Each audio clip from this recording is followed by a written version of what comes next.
ያዝነው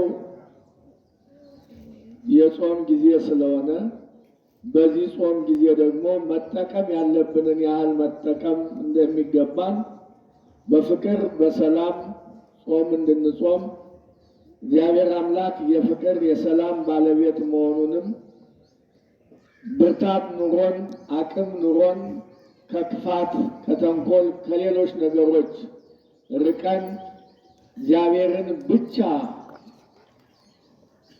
ኃይል ጉልበት ጽናት አዳኝ አድርገን ከእግዚአብሔር በረከት እንድንቀበል ሰፊ ትምህርት አስተምረውናል። ቃለ ሕይወት ያሰማልን፣ መንግስተ ሰማያትን ያወርስልን። ከዚህ በላይ ብላችሁ ጥሩም ስለማይሆን አንደኛ ጥሩ ትምህርት ተምረን በልቦናችን ጽፈን ስራ መስራት ነው የሚያስፈልግ እንጂ ብዙ ትምህርት ተምረን ስራ ካልሰራነ ከንቱ ነው የሚሆነው። ጩኸቱ ሁሉ ከንቱ ነው የሚሆነው። ዛሬ ቅድም እንደተባለው ብፁዕ አባታችን አቡነ አብርሃም የኢትዮጵያ ኦርቶዶክስ ተዋሕዶ ቤተክርስቲያን መንበረ ፓትርያርክ ጠቅላይ ቤተ ክህነት ዋና ስራ አስኪያጅ፣ የባህር ዳር እና የሰሜን ጎጃም አህጉረ ስብከት ሊቀ ጳጳስ፣ የቅዱስ ሲኖዶስ አባል በዛሬው ዕለት ተገኝተው እንዲባርኩን ሙሉ ፈቃዳቸው ነበር።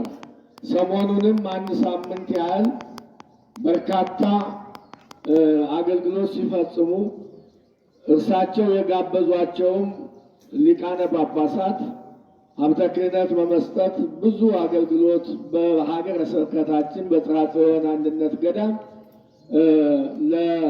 ለ4-5 ቀናት በርካታ አገልግሎት ሲሰጡን የአባትነታቸውን ድርሻ ሲወጡ ሰንብተው አጋጣሚ ሆኖ ከዚህ በዓል ጋራ የብፁዕ ወቅዱስ አባታችን አቡነ ማትያስ ቀዳማዊ ፓትርያርክ ርዕሰ ሊቃነ ጳጳሳት ሊቀ ጳጳስ ዘአክሱም ወዕጨጌ ዘመንበረ ተክለ ሃይማኖት በዓለ ሲመት ነገ ነው።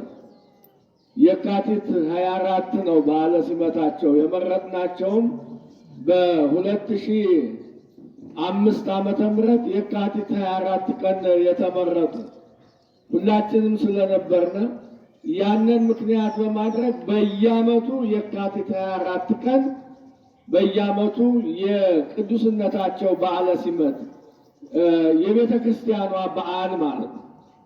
ቤተ ክርስቲያኗን የሚመሩት ፓትርያርኮች የተሰየሙበትን ቀን መንፈስ ቅዱስ ስለሆነ በሰው ላይ አድሮ የመረጣቸው ያ ቀን ይከበራል። ስለዚህ ነገ በዓለ ሲመት የቅዱስነታቸው በዓለ ሲመት ስለሆነ ዛሬ እዚህ መዋል አልቻሉም። ልቦናቸው እያሰበ ከኛ መለየቱ በጣም እያሰቀቃቸው፣ ነገር ግን ያው ያሉበትን ቦታ ሁላችሁ ታውቃላችሁ። በቤተ ክርስቲያኒቱ ደግሞ ድርብርብ ያለ የቤተ ክርስቲያን ኃላፊነት ስላለባቸው ያን ጉባኤም መምራት ያለባቸው እሳቸው ስለሆኑ ትናንት መልእክት አስተላልፉልኝ። ልጆቼ እግዚአብሔር ይባርካችሁ፣ የዛሬ ዓመት በሰላም ያድርሳችሁ። እንግዲህ ኃላፊነትን ተወጥቼ ከግንቦት በኋላ ከእናንተ ጋር አብሬ በኋላችሁት እየዋልኩ ባደራችሁበት እያደር ልጆቼን እባርካችኋለሁ፣ እመክራችኋለሁ። የዘንድሮውን ግን በዚህ ምክንያት ስለተለየኋችሁ እግዚአብሔር ከእናንተ ጋር ይሁንና በረከቴ፣ ጸጋዬ፣ ጸሎቴ አይለያችሁ ብለዋችኋል። ልላችሁ እግዚአብሔር ይመስገን። ይህን ካልኩ ምናልባት አሁን ዛሬ የምናከብረው የቅዱስ ጊዮርጊስ በዓል ብቻ አይደለም። በዚህ ቦታ ላይ እያከበርን ያለነው ቅድም እንደተተረከው የሀገርም ጭምር በዓል ነው። ሀገራችን ኢትዮጵያ ሰፊ ታሪክ ያላት ጽኑ ሕዝብ ያላት እምነቱ የጸና ሕዝብ ያላት ሀገር ነች። ለዚህ በጽኑ እምነት በጽኑ የሀገር ፍቅር ድል የነሳችበት ሀገራችን ኢትዮጵያን ከወራሪ ከዘራፊ ከክፉ ጠላት የዳነችበት ቀን ዛሬ ስለሆነ ሁላችሁም ይህንን አውቃችሁ ነው የተሰበሰባችሁና አጋጣሚ ከዚህ በፊት ይህ በበዓል በሚከበርበት ጊዜ አባቶቻችን በዓሉን ሲያከብሩ ሞቅ ደመቅ አድርገው ታሪኩን ዘርዘር አድርገው እየገለጹ ነው። ዛሬም መምህራችን ሊቀ ሊቃውንት ሰፊ የሆነ ታሪክ አዘል ሰፊ የሆነ የሀገር ውለታ የተፈጸመበት እግዚአብሔር ቸርነቱን ኃያልነቱን የገለጸበት ቀን መሆኑን አስተምረውናል። እንግዲህ ይህንን ስናከብር እኛ ደግሞ ወጣ ብለን አደባባዩን ዙረን የመጣ ነው። ይህ አደባባይ ማን ነው የሚባለው? እኔ ላውጣና ከዚህ በኋላ ጊዮርጊስ አደባባይ ተብሎ ነው መጠራት ያለበት። ጥንትም ነበረ። እንደው ጊዮርጊስ አደባባይ፣ ቅዱስ ጊዮርጊስ አደባባይ ተብሎ ማንም ሰው ቅዱስ ጊዮርጊስ አደባባይ ሲባል ሊያውቀው ይገባል። እንዲህ አይነት ታሪክ ያለው ቦታ ጥንታዊ ታሪካዊ የዚህ ከተማ መስራት ገዳም ይህ ገዳም ነው። በመሰረቱ አይታችኋል። መግቢያው ላይ የተጻፈ ጽሑፍ አይታችኋል። ምንድን ነው የሚለው? አንባችሁታል?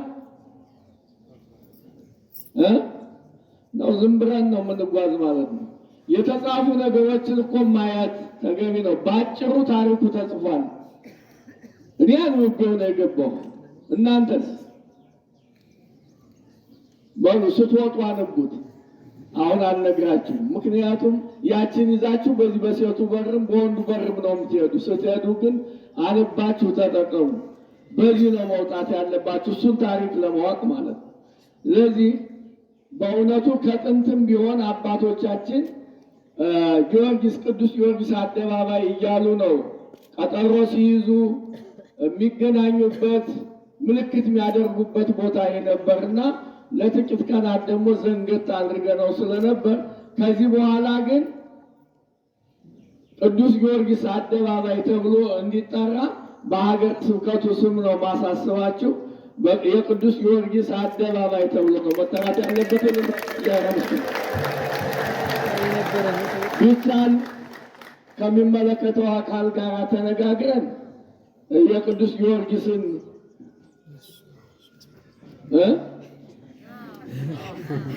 ልቦናችሁ ተጨመረ ማለት ነው። ስለዚህ እንዲህ ብዬ ልተወው ዝም ብዬ እና ያንን ለማድረግ እንሞክራለን። ደግሞም እግዚአብሔር ይረዳናል፣ እርግጠኛ ነው። ስለዚህ እስካሁን ድረስ ቆማችሁ ዋየ ፀሐዩን ታግሳችሁ እግዚአብሔር አምላካችን በረከት ይሰጠናል ብላችሁ ከእግዚአብሔር በረከት ለመቀበል ጽኑ ሁናችሁ እስካሁን ሰዓት ስለቆማችሁ እግዚአብሔር በረከቱን ያድላችሁ።